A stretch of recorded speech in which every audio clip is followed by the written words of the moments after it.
अध्यक्ष महोदय, मुंबई शहरातलं इन्फ्रास्ट्रक्चर फार गतीने आणि झपाट्याने बदलतंय, पण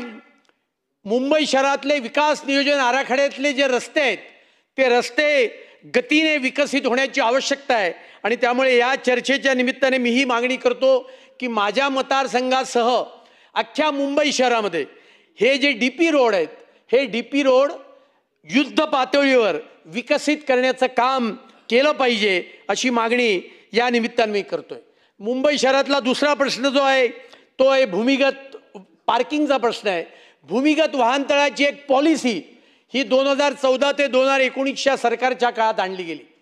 पण ही पॉलिसी पार्किंगची पॉलिसी त्याची अथॉरिटी ही 2034च्या डीपीत निर्माण केली गेली, पण ती अथॉरिटी निर्माण केली आहे, पण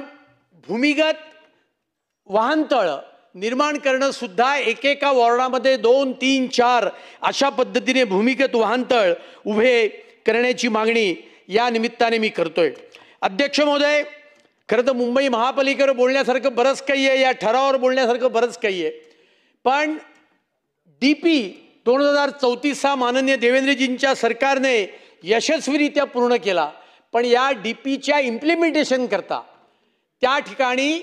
महानगरपालिकेच्या अंतर्गत स्थानिक स्वराज्य संस्थांच्या अंतर्गत एक वेगळं त्या ठिकाणी डिपार्टमेंट असलं पाहिजे, त्याची एक कालबद्ध योजना असली पाहिजे आणि तरच त्या ठिकाणी विकास नियोजन आराखडा जो आहे तो खऱ्या अर्थाने विकसित होईल। एक निर्णय त्या डीपी मध्ये घेतला होता की 6 मीटरचा रोड जरी असेल तरी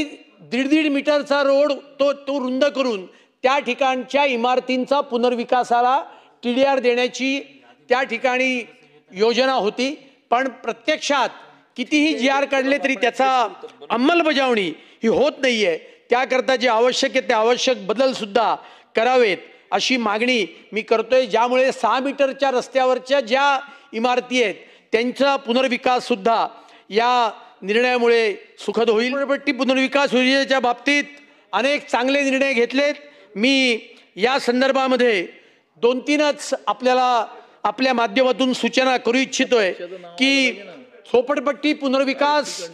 योजने जेव्हा पूर्ण होते तेव्हा रिहॅब कॉम्पोनंट मधल्या प्रत्येक व्यक्तीच्या नावावर 40,000 रुपये त्या ठिकाणी डिपॉझिट करून ठेवण्याचा नियम आहे। एकतर हे 40,000 रुपये वाढवण्याची मागणी या चर्चेच्या निमित्ताने मी करतोय। त्याचबरोबर आता सोलर पद्धतीचा सगळीकडे उपयोग होतोय आणि जर का सोलर सिस्टीम बसवली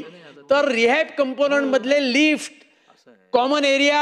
यातला सगळ्याच बिल जे येतं, जे बिल देणं रिहॅबच्या बिल्डिंगला परवडत नसतं आणि त्यामुळे OC देण्यापूर्वी रिहॅबच्या बिल्डिंगला या सगळ्या विषयातलं काम करणारी सोलर सिस्टीम बसवणं हे मॅन्डेटरी करावं अशी मागणी सुद्धा या चर्चेच्या निमित्ताने मी करतो।